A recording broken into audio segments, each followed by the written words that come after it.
What's up, everybody? My name's Big Cam and welcome back to another James Bond movie review as we continue on the James Bond franchise with 1979's Moonraker. And I actually quite liked this movie, although it's one of the lowest rated Bond films. I liked it because of how campy and how much gadgets get used and stuff like that. And much like some of the previous films he did, Roger Moore as James Bond, that is, he just came off of The Spy Who Loved Me, which was like the most rom-com-y of the James Bond movies so far. You know, like the woman he was with in that movie was like his, you know, Bond girl for the film, but she wasn't just some broad, she was like also an agent too. So I actually quite liked The Spy Who Loved Me, probably my favorite amongst the ones so far. But Moonraker was also pretty damn good, you know, and it's not the best reviewed. It's 6.3 out of 10 on IMDb, 59% Rotten Tomato score, 2.9 out of 5 stars on LETTERBOXD, you know, so not the best, but it did have a budget of $34 million and was a huge box office success back in 1979, making $210 million, which for today's money's gotta be way more, you know what I mean? But still, you know, making over 170 something million dollars on a film back in the 70s, heading into the 80s, you know, Bond was certainly at its peak. And coming off of like things like, you know, the first Star Wars in 77, no wonder why they were trying to do some space stuff with this movie. And, you know, the whole time I was waiting for Bond in space. And then by the time he got there, I was kind of like, you know, it is what it is. You know, we spent 2 hours getting here. But now he's finally there. And it was kind of like, it was good. But it was also like probably incredibly difficult for 1979. But for what like we know from today, it didn't look that good. You know, like there's a bunch of guys on a green screen in space shooting lasers at each other, probably doing similar type things that they did in Star Wars, but Star Wars just did it much better, you know, and James Bond's trying to like copy some of that space juice, you know what I mean? Like space must have been huge at the moment with like Star Wars, Star Trek coming out, so James Bond was like, we can do it too, you know, like, oh well.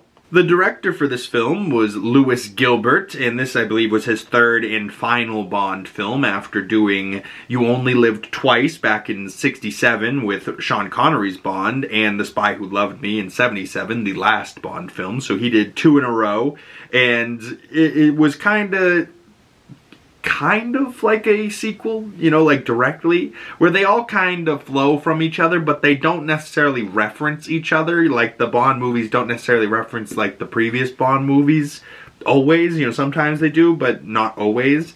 And for like The Spy Who Loved Me, the Barbara Batch, which was the main girl there, and Richard Kiel was Jaws, and from The Spy Who Loved Me to the next film, Jaws like returns, and he actually kind of has an arc throughout the film where he's not just a guy hunting him down trying to kill him with his Jaws teeth. You know, by the end of the film he ends up getting like a little nerdy girlfriend, and he ends up kind of on Bond's side before, you know, blowing up in space, you know. And it's like, oh, I kind of felt for Jaws. I was like, man, come on Jaws, you could have survived, brother.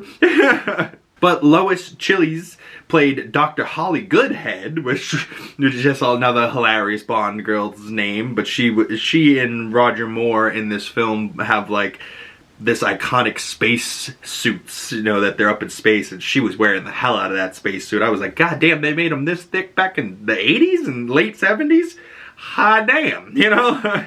And then, like, the villain in this, Hugo Drax, was played by Michael Lonsdale, who passed back in 2020. That's sad.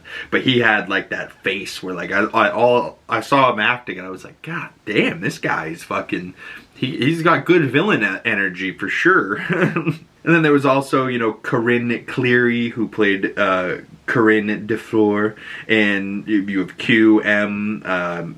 Miss Moneypenny, of course, but I feel like there was no less than at least 5 to 10 gorgeous Bond women in this film. Like, I don't know why they didn't have like necessarily one that was there the whole time other than like Miss Holly Goodhead, but like the one we started with, Corinne DUFOUR, she like, you know, was there at the beginning and then, you know, introduces him, and then, I mean, shit, even before that, he has a Bond woman on the plane, you know, and the first time we're introduced to Roger Moore in this movie, he's got his hand on a thigh, he's making out with a girl up on a plane, and then they push him out of the plane, and I feel like they did some real skydiving special effects. Like, some of the stunts in this Bond film definitely stand the test of time, but the thing that I always hate about these films is the stupid green screen stuff, where it's like, you could tell that they were really doing the stunt and it was really cool, but they had to cut to a shot of Roger Moore, you know, parasailing, when like they really had a guy parasailing, but they had to get a shot of the star parasailing, so it's just like a crappy green screen and guys off camera just shaking it like he's up in the air, you know, and it never looks real. And, you know, it gets the shot, but it doesn't look real, you know what I mean? But it's storytelling nonetheless. Moonraker from 1979, overall I gave 3 out of 5 stars, about a 6 out of 10. If I had to give it a true 10 score, it's probably like a 6.2, 6.3, but I still liked it, still enjoyed it, and definitely would continue this rewatch on after this, and if I had to do this all over again, I would certainly watch it.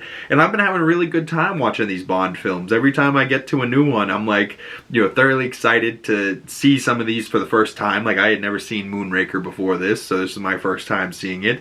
And like, every time Roger Moore or Sean Connery or any of these Bond guys are on screen, they're just so compelling, you know, like, just entertainment at its best when an actor's just being a beast, doing some stunts, saying some quirky lines, you know. And at the beginning of this movie with the skydiving stunt, pushing out the plane and like, you know, doing that, you know, trying to find the chute in midair, fighting the other guy, you know, like, they couldn't have done that in visual effects. So they kind of did a lot of these crazy stunts for real back in '79, and it kind of reminded me of like the skydiving stunts in Point Break as well, but maybe this was before that, I think, by a good amount of time. But that's the only other film I can think of like some real skydiving stunts that they did, you know what I mean? But the little Letterboxd description here says, "Where all the other Bonds end, this one begins. After Drax Industries' Moonraker space shuttle is hijacked, secret agent James Bond is assigned to investigate, traveling to California to meet the company's owner, the mysterious Hugo Drax. With the help of scientist Dr. Holly Goodhead, Bond soon uncovers Drax's nefarious plans for humanity, all the while fending off an old nemesis, Jaws, in venturing to Venice, Rio, the Amazon, and even outer space." Yeah, so they went to California, they had Venice, Italy, Rio, the Amazon jungle, and then, you know, what they made look like space. So the actual set locations filming for this movie were quite good. Although, now that I'm thinking about it, I don't think there was a Bond car in this film. You know, it looked like they spent their budget anywhere else. And, you know, I felt like a lot of times it was like Bond was like getting brought somewhere and then he fell out of it and then had to find his own way. You know, like he's flying to where he needs to go, gets pushed out of the plane, now he needs to find his own way. He's in the back of an ambulance getting brought somewhere, he falls out of the ambulance, you know, fighting this other guy, and then now he's on a horseback, and I feel like there was a couple of Easter eggs in this film as well. Like at one point he shows up on horseback and he's kind of got like the Clint Eastwood outfit from whatever cowboy western Clint Eastwood did, but like the iconic outfit, I could picture the hat and like the striped poncho, and like the only thing he was missing was like a little cigar and like a, you know, like a mean attitude. But, you know, I felt like there was a couple of little nods in this movie that was Easter eggs, and anybody from like the 80s that like remembers watching this movie maybe live, you know, in theaters, was there Easter eggs? Like, was this one of the first movies with Easter eggs in it? Comment below your thoughts on it. Either way, I'd love to hear them. And if you'd like to send those thoughts to me on my other social medias, links for those down in the description below. But overall, 3 out of 5 stars, not too bad for this Bond film. And I think we're on to the next one, which is For Your Eyes Only. So interesting what that movie is going to be about. And I believe this is the last of the Roger Moore, or maybe there's one more after this, but then it's like Roger Moore, and then we do one more Sean Connery, and then maybe one or two more Roger Moores. I think there's Octopussy and one more, but we'll get to it when we get to it, so stay tuned for next Friday if you are into these James Bond movie reviews and you've been following along yourself. I believe all of these James Bond movies are coming out on Netflix very soon as well, so if you don't want to rent them, they should be coming to Netflix very soon, so stay tuned for that, y'all. Once again, my name's Bigg Cam. If you want to follow my other social medias, links for those down in the description below. And if you made it this far and you'd like to support the channel, the best way of doing that is dropping a like on this video, commenting down in the comment section below, subscribing if you haven't already, and hit that bell so you don't miss next week's James Bond movie review, and you get the notification when that comes out. Once again, my name's Bigg Cam, and I will see you beautiful people in the next video. Peace!